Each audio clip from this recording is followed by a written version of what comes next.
നമസ്കാരം. ഇന്ന് രാവിലെ 6:30 ഇസ്രായേലിന്റെ മേൽ പാലസ്തീൻ തീവ്രവാദ സംഘടനയായ ഹമാസ് ആക്രമണം അഴിച്ചുവിടുന്നത്.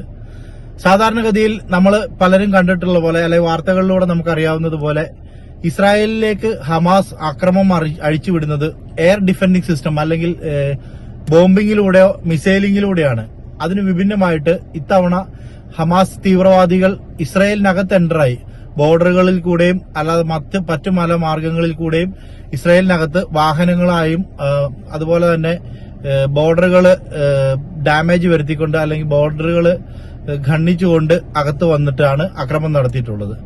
തെരുവിലൂടെ ശരിക്കും പറഞ്ഞ അക്രമം അഴിച്ചുവിടുന്ന രീതിയിലേക്ക് ആയിരുന്നു അക്രമമെങ്കിലും, അല്ലെങ്കിൽ വീടുകളിൽ കയറി ആക്രമിക്കുക, വീടുകളിലെ ആൾക്കാരെ തട്ടിക്കൊണ്ടുപോവുക, ബന്ദികളാക്കുക എന്നതുപോലെയും ഡിഫൻസുമായിട്ട് അല്ലെങ്കിൽ മിലിറ്ററിയുമായിട്ട് ഡയറക്റ്റ് ഒരു അറ്റാക്ക് ഒരുപാട് വർഷങ്ങൾക്ക് ശേഷമാണ് ഇസ്രായേലിൽ സംഭവിക്കുന്നത്. ഹമാസ് തീവ്രവാദികളും ഇസ്രായേൽ മിലിറ്ററി ആയിട്ടുള്ളൊരു ഡയറക്റ്റ് അറ്റാക്ക് ഒരുപാട് വർഷങ്ങൾക്ക് ശേഷമാണ് ഇസ്രായേലിൽ സംഭവിച്ചിരിക്കുന്നത്. അതുപോലെ തന്നെ നമുക്കിപ്പോൾ ലഭ്യമാകുന്ന വിവരങ്ങൾ അനുസരിച്ച് ഇവിടെ ജോലി ചെയ്യുന്ന മലയാളികൾ അല്ലെങ്കിൽ ഇന്ത്യക്കാരെല്ലാം സേഫ് ആണെന്നാണ് നമുക്ക് നിലവിൽ അറിഞ്ഞിരിക്കുന്ന വിവരങ്ങൾ. അതുപോലെ തന്നെ 35-നും 40-നും ഇടയ്ക്ക് ആളുകളെ ഇസ്രായേലിൽ നിന്നും ബന്ദികളാക്കി ഫലസ്തീനിലേക്ക് കൊണ്ടുപോയിട്ടുണ്ട് എന്നുള്ള റിപ്പോർട്ടും പുറത്തു വരുന്നുണ്ട്. അത് എത്രമാത്രം ശരിവെക്കുന്നതാണെന്ന് ഇനിയുള്ള നിമിഷങ്ങളിൽ അല്ലെങ്കിൽ ഇനിയുള്ള മണിക്കൂറുകളിൽ മാത്രമേ നമുക്ക് വ്യക്തമായി അതിനെക്കുറിച്ചൊരു ധാരണ കിട്ടുകയുള്ളൂ.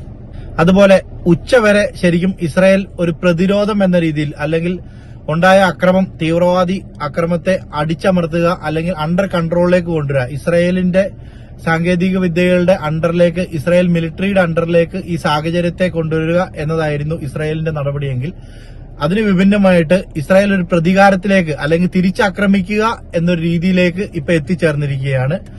ഈ ഒരു സാഹചര്യത്തിൽ ഇന്ത്യൻ ഗവൺമെന്റ് അല്ലെങ്കിൽ എംബസി ഓഫ് ഇന്ത്യ ഇസ്രായേൽ നമുക്ക് തരുന്ന നിർദ്ദേശം ആവശ്യഘട്ടങ്ങളിൽ മാത്രം പുറത്തിറങ്ങുക, സുരക്ഷിതരായി ഇരിക്കുക, അതുപോലെ തന്നെ സേഫ്റ്റി ബങ്കറുകളുണ്ട് എല്ലാ താമസ സ്ഥലങ്ങളുടെയും അല്ലെങ്കിൽ പബ്ലിക് ആയിട്ടുള്ള സ്ഥലങ്ങളുടെ എല്ലാം അടുത്തായിട്ട് തന്നെ നമുക്ക് സേഫ്റ്റി ബങ്കറുകൾ അവൈലബിൾ ആണ്. സേഫ്റ്റി ബങ്കറുകളിൽ സുരക്ഷിതമായിട്ടിരിക്കുക, ആവശ്യമില്ലാതെ വീടുകളിൽ നിന്ന് പുറത്തിറങ്ങാതിരിക്കുക എന്നുള്ള നിർദ്ദേശങ്ങളാണ്. അതുപോലെ തന്നെ ഇന്ത്യൻ ഗവൺമെന്റ് എംബസിയുടെ ഹെൽപ്പ് ലൈൻ നമ്പർ നമുക്ക് പ്രൊവൈഡ് ചെയ്തിട്ടുണ്ട്.